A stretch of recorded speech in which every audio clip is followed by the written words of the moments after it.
Yes, it's a very good afternoon. Welcome to Galaxy Radio with me, DJ Nyams, on a beautiful Sunday. And the show is called The Big Chill. And this afternoon, I'm joined in by Hon Saviour Kasukuwere. Hon Saviour Kasukuwere, it's a very good afternoon. Welcome to Galaxy Radio.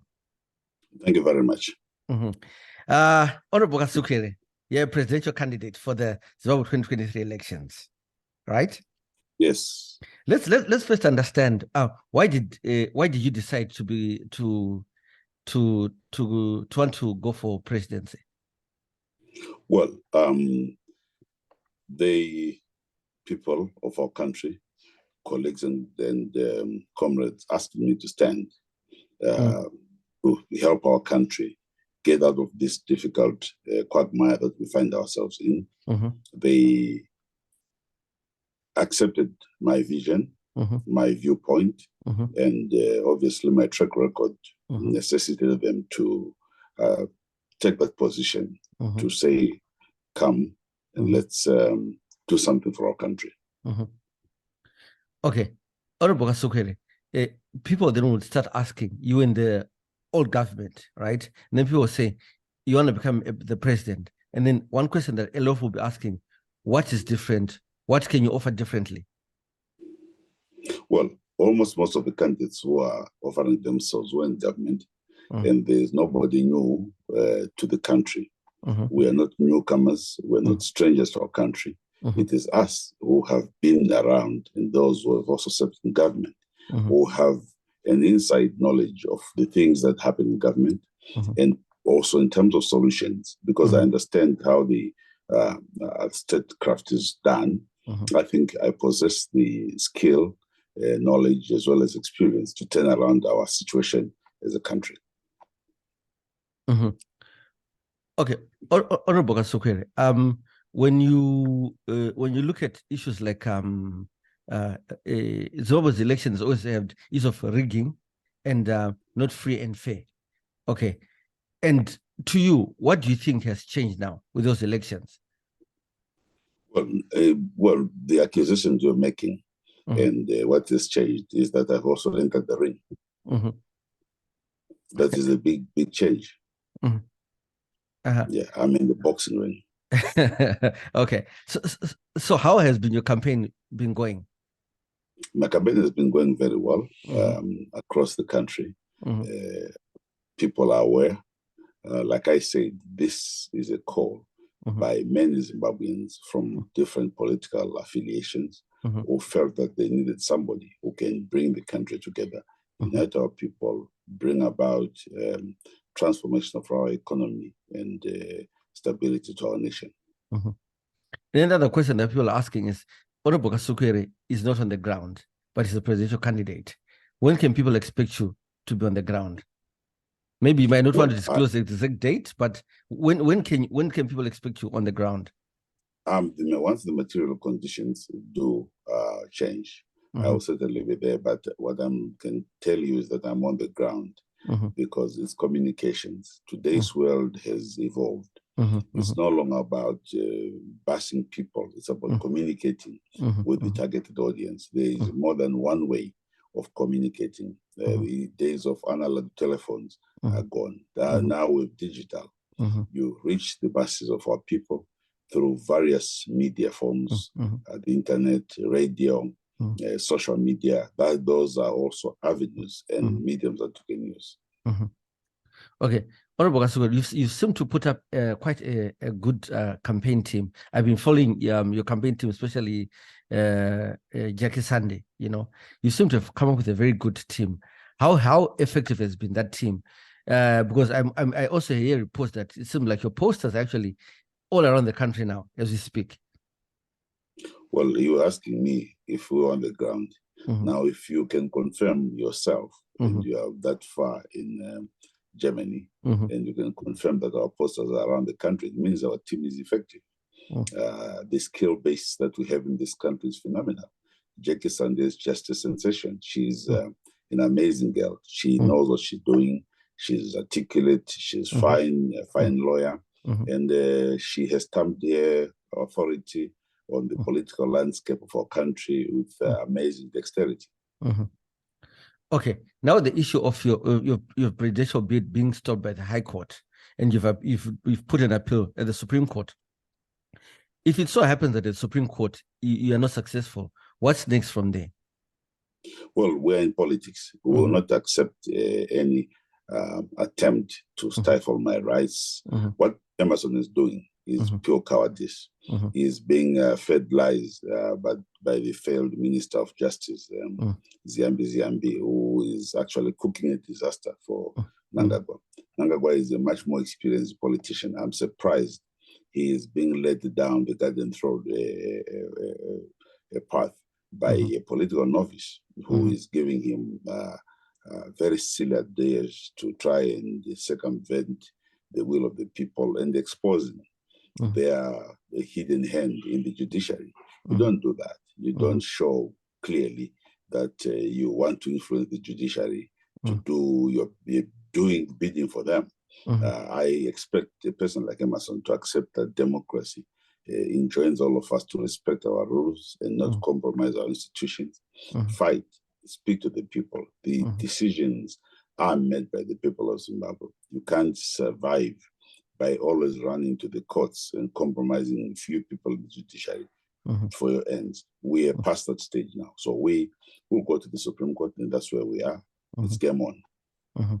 Honorable Kasukuwere, a lot of people will remember a lot of things that have happened in the past, issues of like once the issue of 15 billion, the issue of Ita Zamara and all these other issues. And at times people will then look back and say, but all these things happened and some of these guys know it. You understand? Why can't they just tell us the truth about the issue of the 15 billion, the issue about where Ita Zamara just vanished to, and all these kind of things? How would you address that? Well, you can talk about it if you know about it. Otherwise, I will just be lying. I can't talk or make accusations which are based on hearsay.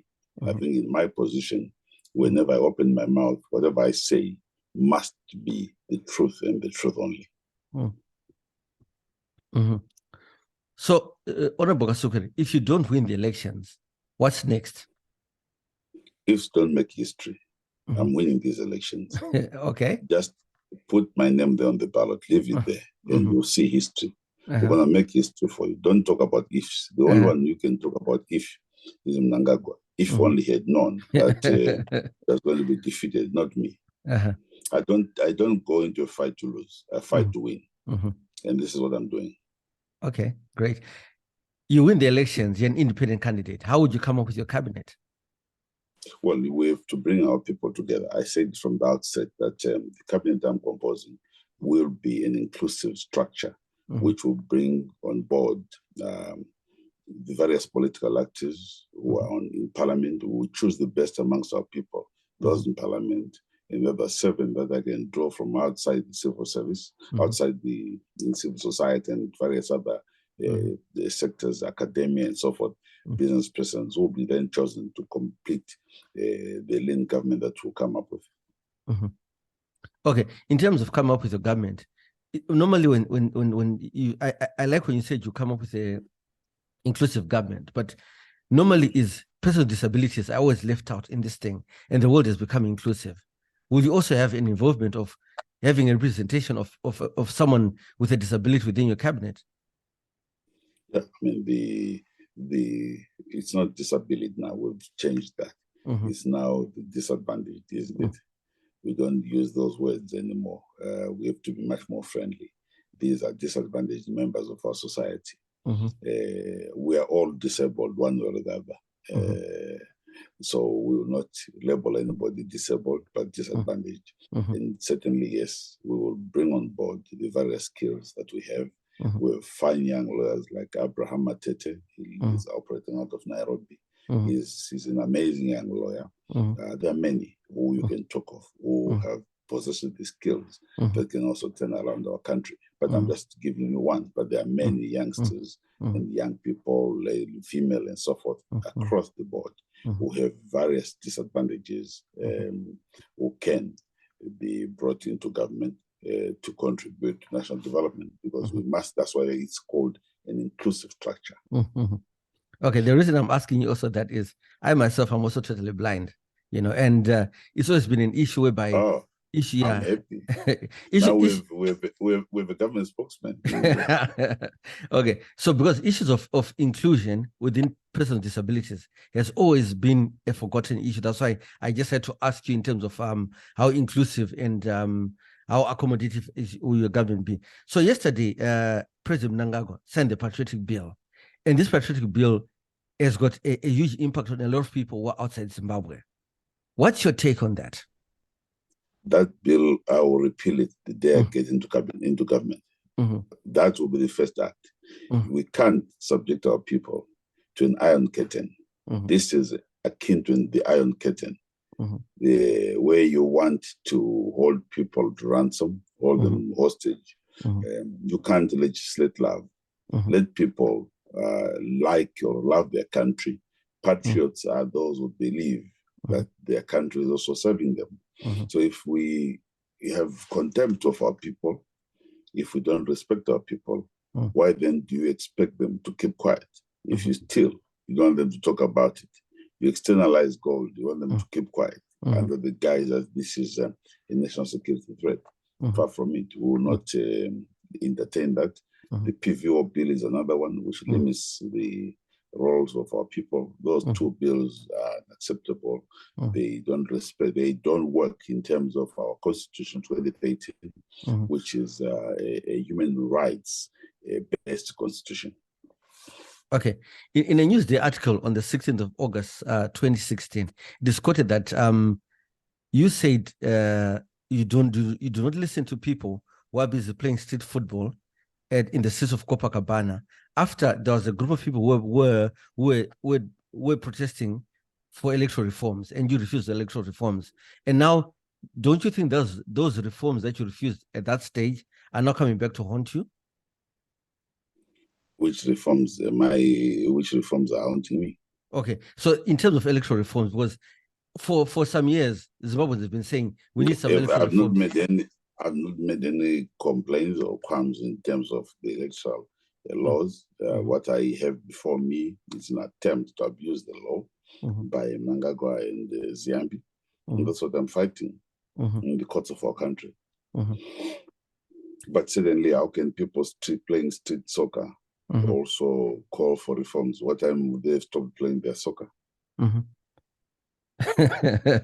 Okay, Honorable Kasukuwere, when you win the elections, what are the things will be your highest priority to fix in Zimbabwe? Well, firstly, we've got to renew the leadership programs in our country. We've got to relook our constitution. It's been battered in the past few months and few years. We need it intact. Secondly, reconciliation. We need our people to be reconciled, and we want to move speedily by convening a national reconciliation and equalization process that should see us take into account colleagues and families that were disadvantaged, Matebeleland, in all areas where we had political violence, Rambachina, and so forth. Then thirdly, we will also move to work on the revival of our economy. Our economy is so critical, in fact, super critical, that the economy is back on its feet again. And we need to revive it, bring about greater agency in our agriculture, in our mining, so that we can promote also our own indigenous people. They must be involved in this process. And then fourth, we look at the reform of our institutions. We want to do away with the approach of state capture.